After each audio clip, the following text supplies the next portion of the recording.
All right, buckle up because you're about to hear a story you won't believe, and honestly, you'd think I made it up if I wasn't standing right here telling you. So picture this, a pristine, shiny, pearl white Lucid Air. Yeah, one of those $80,000 electric cars silently rolling up my driveway. And this is no paved fancy street, mind you. No, this is a dirt driveway, the kind that hasn't seen anything smoother than a Ford F-150 in decades.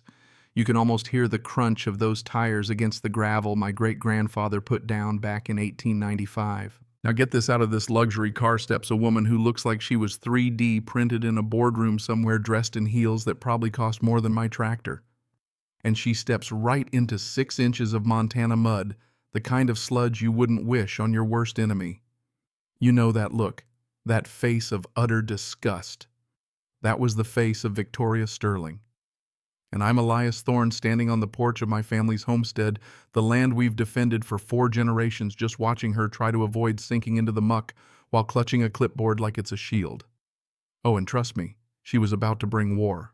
Behind her, the sun was setting over the Bitterroot Valley, casting these long, dramatic shadows over the 135 identical McMansions that had sprung up around my place like some suburban cancer. They swallowed my view, and now Victoria, she wasn't just some random neighbor.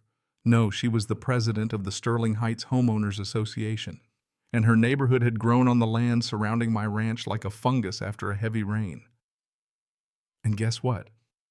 She was walking toward me with an eviction notice in her hand, an eviction notice for my own damn property.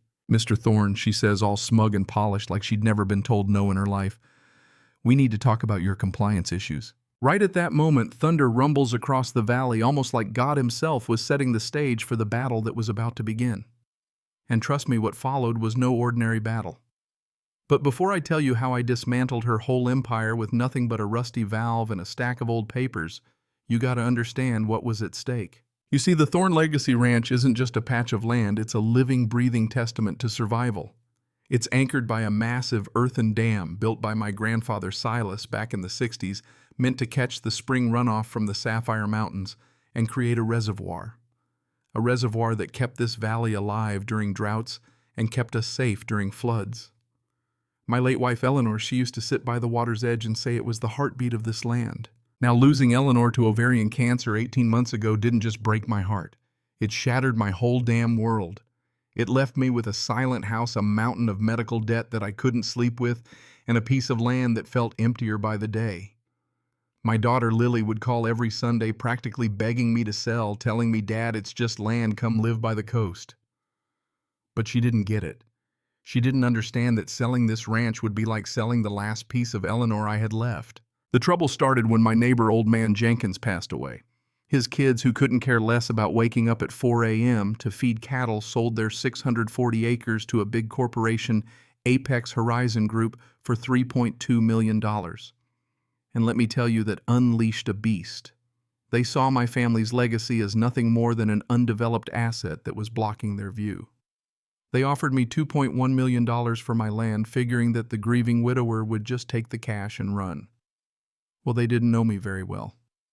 I told them the thorn roots run deeper than their bank accounts, and that's when they decided to play dirty. And boy, did they play dirty.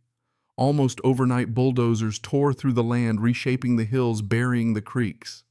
And before I knew it, their surveyors had accidentally shifted the boundary lines, stealing a chunk of my pasture to build their clubhouse, their playground, their big fancy entrance. Before I knew it, they had already started building their community center, and Victoria, this lawyer-turned-dictator from Detroit, was knocking on my door telling me my barn, yeah, the barn my family built during the Truman administration, was visually dissonant with their community guidelines. It was crazy, man. I stood there listening to her as she handed me this thick binder full of HOA bylaws saying, "We're building a family-oriented community, Mr. Thorne, and your rustic aesthetic is frankly bringing down property values." Even my rooster, General Patton, seemed offended, walking over to peck at her designer bag. I looked her dead in the eye and I said, "Ma'am, my family was setting the standards here before your community was even a sketch on a napkin." But she just smiled one of those frozen corporate smiles and said, "Exactly.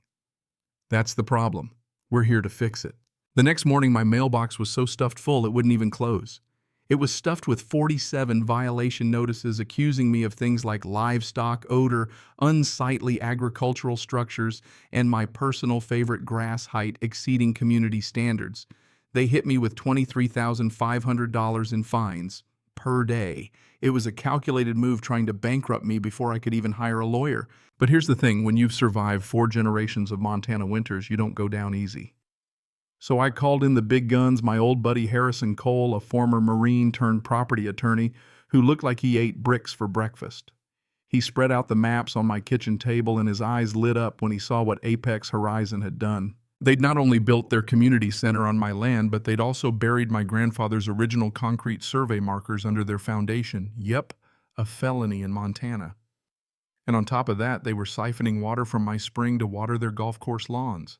We filed an emergency injunction that very same day, slapping them with a lawsuit for civil rights violations, water theft, and racketeering. But Victoria, that woman, wasn't going down without a fight. She turned the whole town against me. Rumors started spreading. People I'd known for years started crossing the street to avoid me. They sabotaged my fences, and one morning I found a calf dead tangled in wire. I won't lie, it shook me. I started questioning everything, even thinking maybe Lily was right, maybe I should sell and walk away. But then I looked out over the reservoir, the same water Eleanor loved so much, and I realized this wasn't just a property dispute. No, this was a battle for the soul of this valley. That's when everything changed. Victoria, desperate, tried to rally the troops against me. She called a meeting at the clubhouse, the one illegally sitting on my land. And I wasn't going to let her get away with it. Harrison and I crashed the party, and in front of 89 homeowners, I laid it out for them. Apex Horizon had received federal grants to protect the watershed they paved over. They were living on a crime scene. But here's the twist. Victoria dug into my medical debt, using it to file fraudulent mechanics liens against me. They were trying to force me to pay for their illegal road construction. That's when the stress caught up with me, and I ended up in the hospital with a heart attack. But that moment, that was the turning point. I went home, found Eleanor's old thesis about the hydrology of the Bitterroot Valley, and in it, tucked inside the pages, I found the key to ending this. Eleanor had predicted it all. Sterling Heights was built in a federally designated floodplain. The storm of the century was coming, and the whole development was a ticking time bomb. The best part, Victoria had just served me with a restraining order stopping me from managing the water flow. But the catch was, if I followed the order, their homes would flood naturally. I had them in checkmate. The storm hit, and Victoria called another meeting screaming about environmental terrorism, while I stood there in the rain, ready to let nature do what I had been forced to stop. And when I finally spun the wheel, releasing the water, it was like the valley itself had come alive again, reclaiming the land. The flood turned their neighborhood into a swamp, and the developer went bankrupt. In the end, the real victory wasn't just in the destruction, it was in the restoration. Victoria went to jail, and Apex Horizon crumbled. The HOA was dissolved, the land was preserved, and Lily came home to help me run the ranch. We renamed it the Eleanor Thorne Memorial Wetland Preserve. Now here's the question for you, and I want you to let me know what you think in the comments. When the law protects the corrupt and the rules are written by thieves, do we have a moral obligation to follow them? Or do we answer to a higher law? What do you think? Let me know. And if you ever buy a house next to a farm, maybe bring a pie instead of a lawyer.